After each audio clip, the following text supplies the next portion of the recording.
Almost 10 full years ago, I showed off my Fantastic Four powers. It's clobbering time! Ah! Flame on! Oh my god! Ready, go!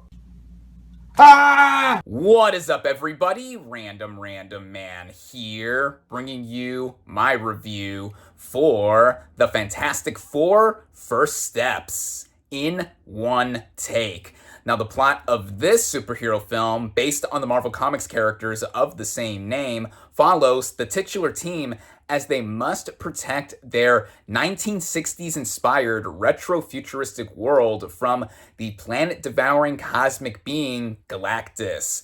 Going into this movie, I was really looking forward to seeing it. Now, this is the 37th film in the Marvel Cinematic Universe / MCU, and now the beginning of Phase 6 for the movies, and of the 3 MCU movies that we were getting this year in 2025, I was looking forward to this one the most, even with the pretty not so good history of Fantastic Four on film. Now, of course, the Roger Corman film does exist, but then we didn't get a proper Fantastic Four film from Marvel Entertainment with Fox when they got a hold of the property and X-Men with 2005's Fantastic Four. And I wasn't so big on that movie even back then. We got a sequel a couple of years later with The Rise of the Silver Surfer, which was a bit better, but nothing noteworthy still.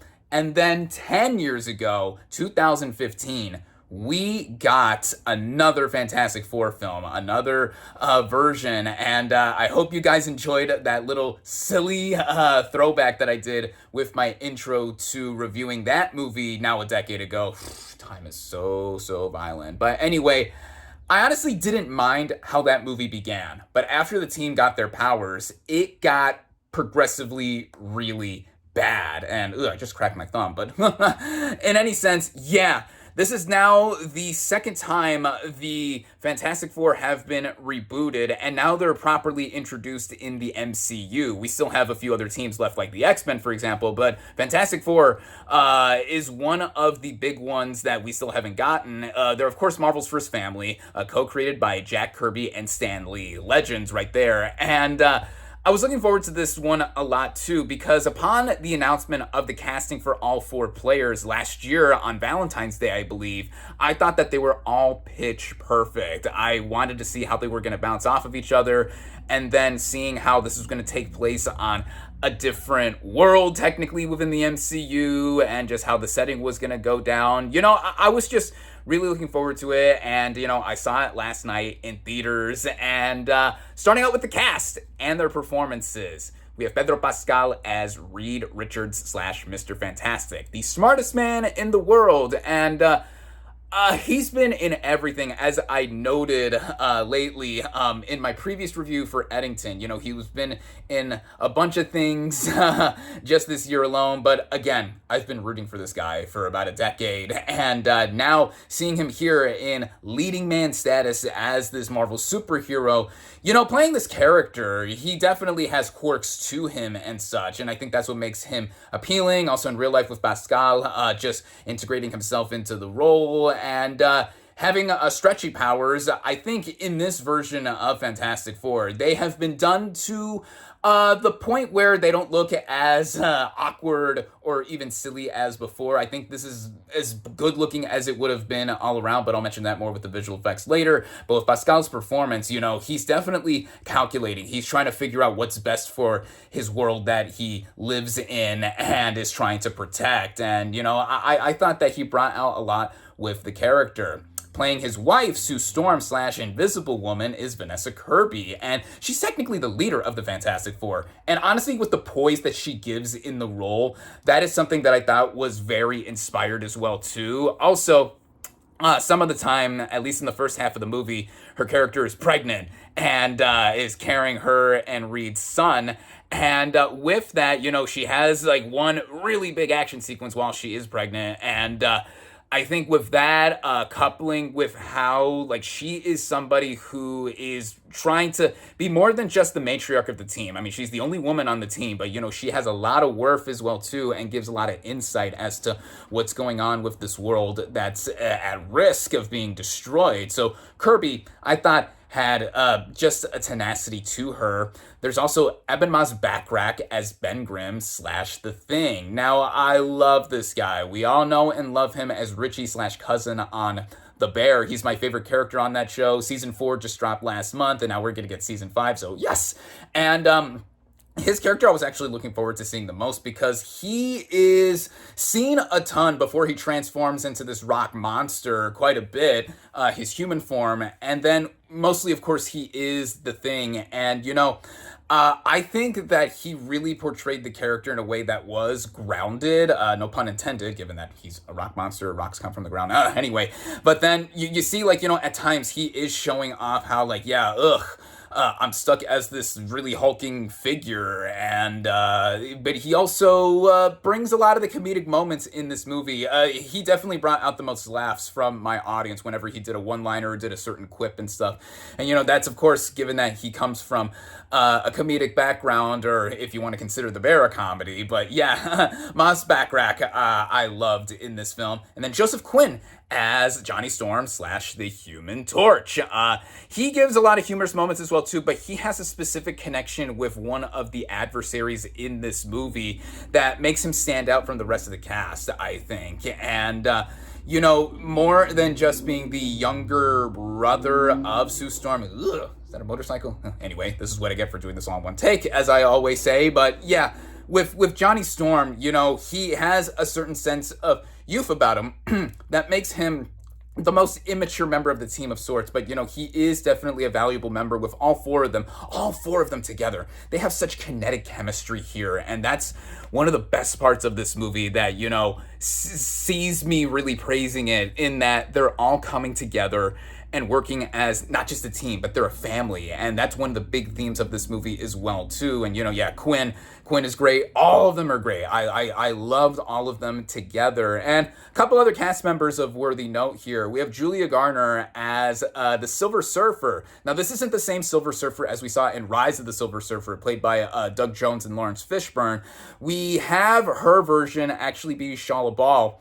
And she is the servant of Galactus, who goes around marking planets for death, as this planet or version of Earth that the Fantastic Four are living in. And she comes in, and the mocap VFX on her are great. And, you know, her having this stoic kind of blank expression a lot of the time, also speaking her own language. You know, Garner is great. Yeah, she's great, just like the rest of the Fantastic Four here. And then we have Ralph Ineson as Galactus, and he's mostly played in motion capture as well too, but with his face, the face of Galactus is modeled after him, so he's this big, giant being, and, you know, his booming voice, and how he is compared to other movies that I've seen him in. Him as a villainous presence here. He was threatening when we first saw him introduced into the film, at least I thought so, and just what he brought to the table as an MCU villain. I'm not going to say he's one of the absolute best, but he's definitely one of the better villains that we have gotten, despite not getting too much in the way of development. He's just there, and of course this is the big whole pushing drive of the narrative for the Fantastic Four to get going, which I'll mention as well.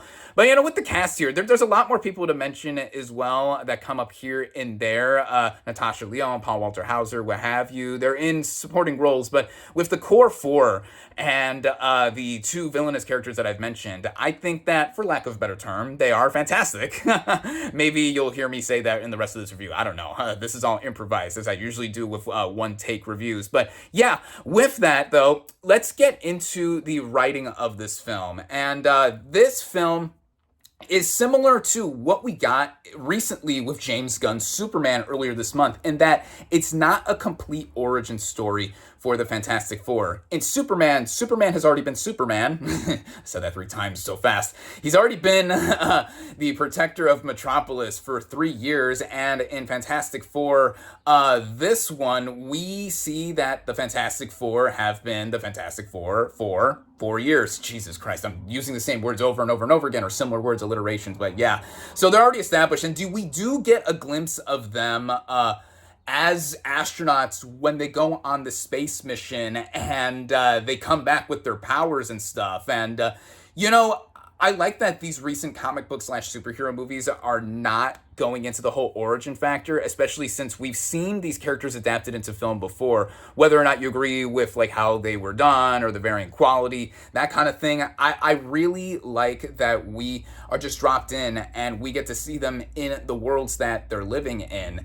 And I think with how, yeah, we see Galactus, like he is introduced through, of course, Silver Surfer, as the Fantastic Four are doing their thing or whatever, and then the Fantastic Four eventually try to go to Galactus and stop him. All the while, Invisible Woman, Sue Storm, is pregnant, and the baby becomes important as well later on in the plot too. And I think that for a simple plot like this, it's very easy to follow, nothing too taxing in terms of like what you're trying to do in following all of this. You require no knowledge of the Fantastic Four to really get into this movie, and that's one big thing that I really liked about the film as well, in that it stands on its own very well, even though there are connections and stuff here and there. Member berries, blah, blah, blah, blah, blah. This is a comic book movie. There's so many things you can point out with references and such. And, of course, this has a mid and post-credit scene. The mid-credit scene, yeah, pretty important what it sets up later on for the MCU. The post-credit scene, the one at the very end of the credits, I thought it was cute. I thought it was worth staying for until the very end. But,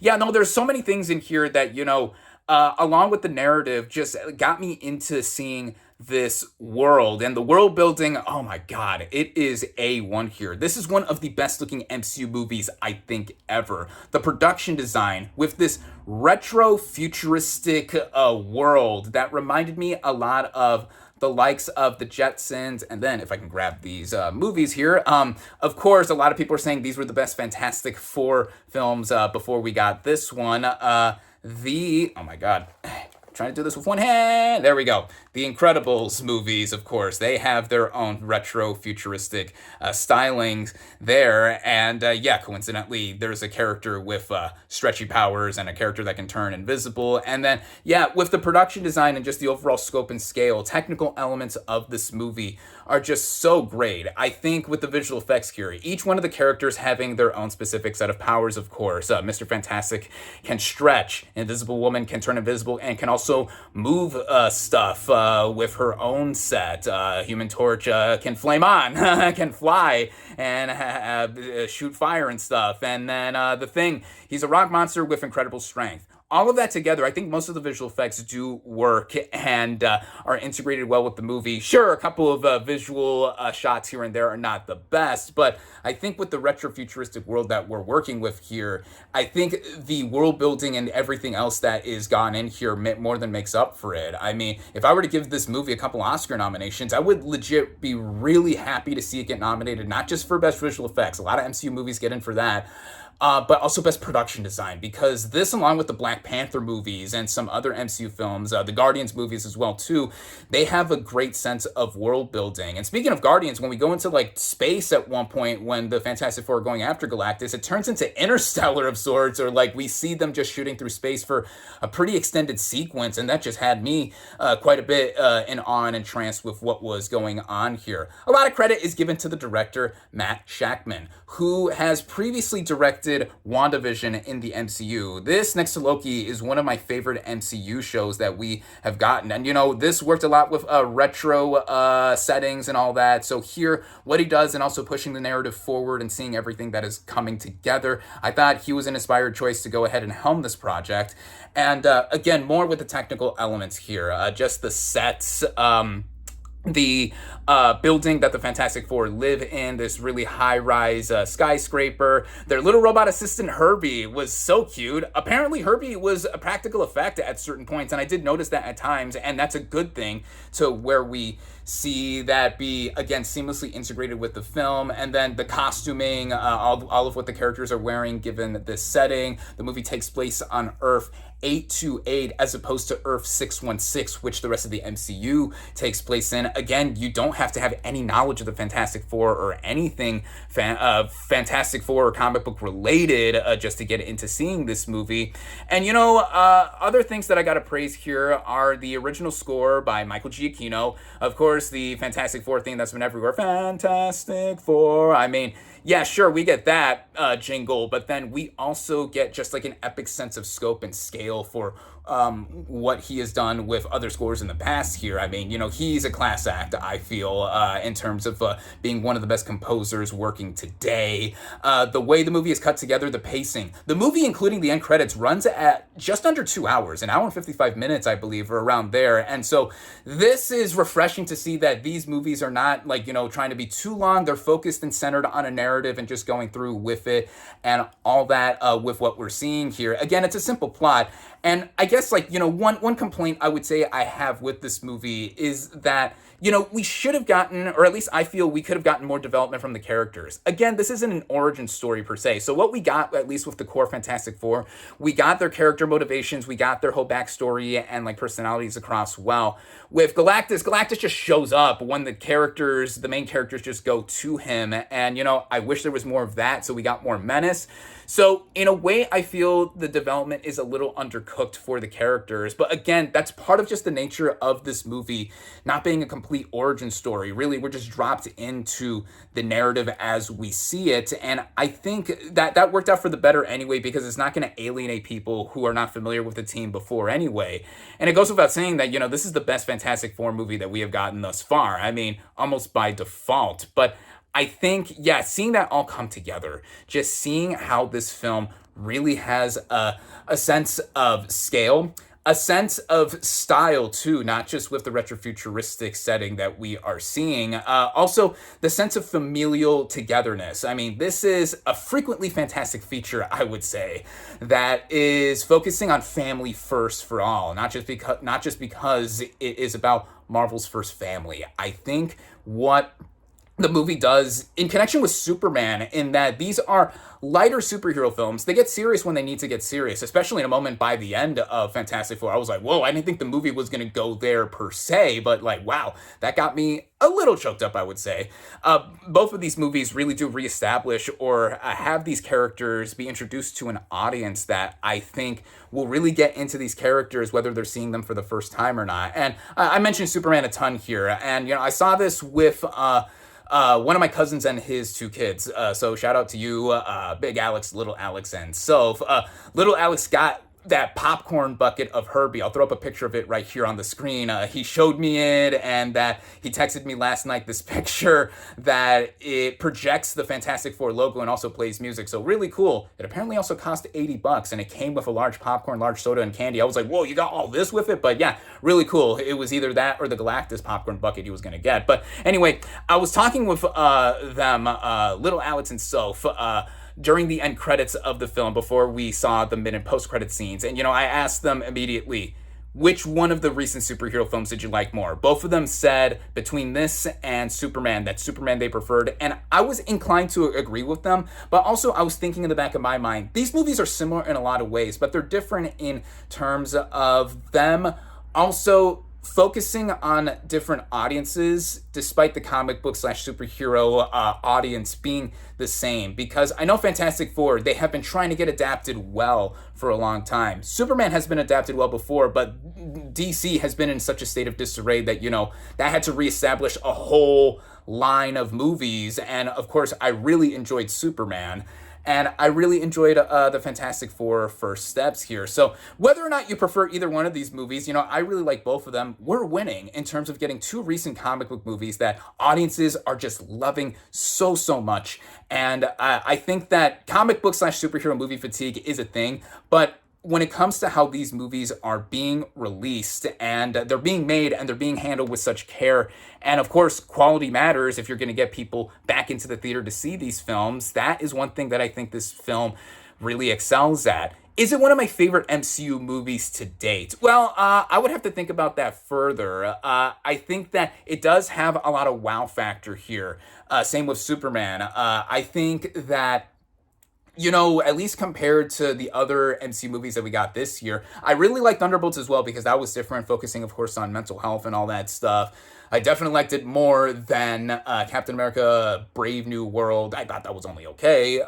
But, at least the last 3 comic book movies that I've seen in a row, Thunderbolts, Superman, and now Fantastic Four, they've all been very good. And, this month alone, we got a bunch of big movies with Jurassic World Rebirth, Superman, and now Fantastic Four. I mean, so audiences are eating good this month within this point in the summer. And, I think that specifically with Fantastic Four, it is something I definitely recommend. Of course, one should see this if they're a fan of the MCU, just to see the next step or next chapter in the MCU canon. And, we're not getting another movie with the MCU until Spider-Man Brand New Day next year. And let's see how all that goes, because then, of course, we have the 2 Avengers movies coming after that.